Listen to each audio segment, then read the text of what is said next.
요즘에 성장 클리닉을 찾는 아이들이 너무 많습니다. 너무 대학병원 쏠림 현상이 있고 정말 심각한 아이가 대기를 하다가 제때 진료를 못 받는 경우도 있고 오지 않아도 될 아이들이 또 많이 이렇게 예약을 해서 교통 신호등 역할을 해야 되지 않을까. 정말 급한 아이는 대학병원으로 한시발표 의뢰를 하고 개인의원에서 충분히 잘 설명하고 안심하고 기다려봐야 되는 애들은 진료를 할 수 있도록 역할이 필요해서 개원을 하게 되었고요.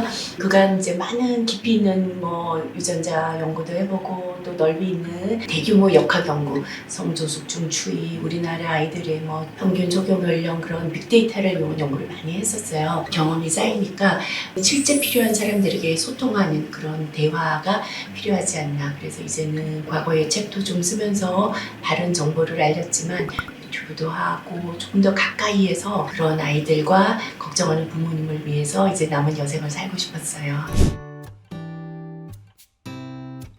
부모님들 사이에서는 성장주사, 억제주사 이렇게 통합니다. 비슷한 것 같으면서도 또 뭐가 다른 건지 왜 키가 커야 되는데 억제를 해야 되는 건지 좀 혼돈스러워 하시는 것 같아요. 그래서 성장주사라는 것은 성장 호르몬 주사입니다. 키가 크는데 여러 가지 인자들이 관여하지만 성장 호르몬이 가장 중요한 역할을 하기 때문에 성장 호르몬을 더 보강해 주는 것이에요. 사춘기가 너무 빠른 경우에는 빨리 자라고 뼈가 성호르몬에 의해서 굉장히 가속되기 때문에 성장반이 빨리 닫혀서 나중에는 결국 최종 키가 작아지게 됩니다. 억제주사라는 것은 이 성호르몬을 좀 억제하는 치료를 해서 속도를 정상화하는 것이 억제주사입니다. 언제 병원을 찾아야 될 것인가? 성장주사를 생각하는 경우라면 키가 정말 작을 때 100명 중에서 거의 반에서 늘 1번, 2번이다 할 때 친구들보다 한 뼘 이상 작다면 한 번쯤은 걱정하지 말고 가보는 것이 좋아요. 언제든지. 그렇게 작지는 않지만 가족들도 작으니까 좀 걱정이 된다. 한 뼘까지 작지는 않아도 평균보다 작으니까 그럴 때는 한 초등학교 들어가고 나서 아주 잘하는 전문 성장 클리닉을 한 번쯤은 가서 뼈 사진을 찍어보는 게 좋겠죠. 성호르몬 억제 주사라는 것은 여자가 일찍이 가슴 몽우리가 생겼을 때 남자에서 이상하게 고환이 이제 부모님 엄지손가락 그 정도로 커졌을 때 그 사춘기가 왠지 좀 빠른 것 같다 혹은 정수리 냄새가 나고 피지 분비가 시작된다거나 분비물이 나온다거나 또 그 전에 안 자랐던 아이가 갑자기 너무 잘 먹으면서 최근에 잘 자란다.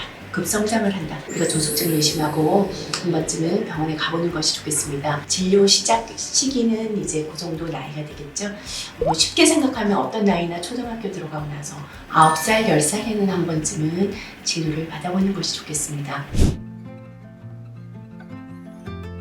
치료의 원리가 무엇인가? 아까도 말씀드렸지만 키 성장을 하는 데는 성장 호르몬과 성 호르몬이 적절한 조화를 이루어야 됩니다. 근데 이제 성장 호르몬이 부족하다면 당연히 성장 호르몬을 보충했을 때 더 잘 클 수가 있고 제대로 클 수가 있는 것이고요. 근데 성장 호르몬 부족증이 아닌 경우도 이 성장 호르몬을 더 넣어줬을 때 외부에서 들어간 것이 원래 자기 자라는 것보다는 1년에 한 추가 2cm에서 3cm 정도는 추가적으로 더 자라는 효과가 있기 때문에 특발성 저신장일 때도 성장 호르몬 치료를 생각해 볼 수가 있습니다. 우리 머릿속에서부터 사춘기를 시작하게 하는 성호르몬, 자극 호르몬이 나오게 되는데요. 왠지 모르는 이유로 해서 일찍이 발동이 걸려서 상당히 많이 분비되는 경우가 있어요. 그래서 외부에서 어떤 주사를 넣게 되면 우리 뇌에서부터 이런 성호르몬을 분비하게 하는 그 신호를 외부에 이 주사가 들어가서 대신 작용을 하게 되면 스스로에서 분비되는 성호르몬, 자극 호르몬이 억제되는 그런 역할이 있습니다. 어떻게 그럼 이거 주사인가 먹는 약인가 물어보시는 경우도 있는데요.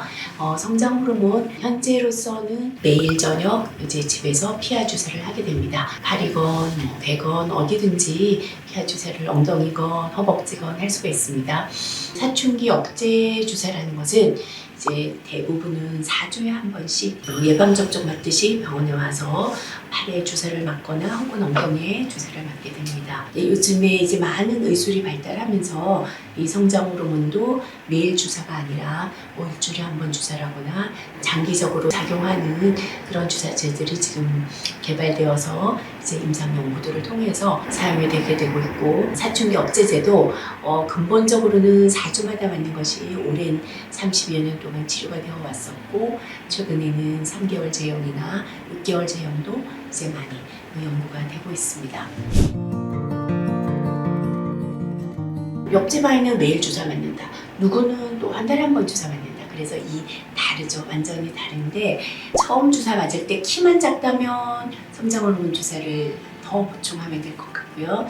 사춘기가 너무 빠르면, 그러나 이미 체격은 큰데 사춘기가 좀 빠른 아이들이라면 성호르몬 억제만 하면 됩니다. 사춘기는 빠르고 키는 또 너무 작다. 이런 경우에는 이제 먼저 성호르몬을 하다가 성장 너무 키가 안 크는 것 같으면 성장을 보강해서 병행 치료를 하는 경우도 있고, 먼저 성장 호르몬 치료를 하다가 사춘기 증상이 그 다음에 빠르게 이제 발현이 되면 성호르몬 억제제를 병행할 수도 있습니다. 현재까지는 굉장히 대규모 연구를 하면서 조그만 부작용도 전 세계적으로 보고 체계 시스템이 있기 때문에 현재까지는 큰 부작용은 없습니다. 전문의가 봐서 무조건 이 치료를 다 한다고 다 좋은 것은 아니기 때문에 언제 시작할 것인가, 또 언제 병행할 것인가, 언제 용량을 줄일 것인가, 조금 더 늘릴 것인가, 혹은 이런 치료를 언제 종료할 것인가는 경험이 많은 이제 전문 의사께서 이런 것들을 결정을 하시게 되기 때문에 내분비 전문 선생님을 찾아서 상담을 하면 좋겠습니다. 우리나라에서의 큰 문제점은 부모님들께서 영양제에 많은 의존을 하게 되고, 이제 인터넷이 많이 발달해서 맘카페 이런 데에 많이 의존을 하게 돼요. 상업적인 그런 선전들이 좀 많은 것 같아요. 그래서 옆집 아이와 우리 아이는 상당히 다를 수가 있거든요. 거기에 휘둘릴 필요는 없는 것 같고요.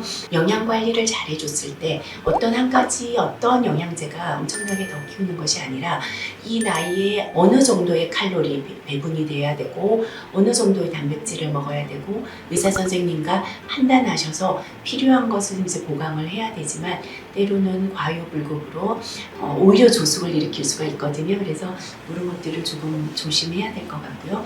너무 걱정하지 마시고, 시기가 너무 늦지만 않으면 의사 선생님들께서 도와드려서 정상적으로 정말 잘 키워드릴 수가 있기 때문에 너무 걱정하지 않으셨으면 합니다.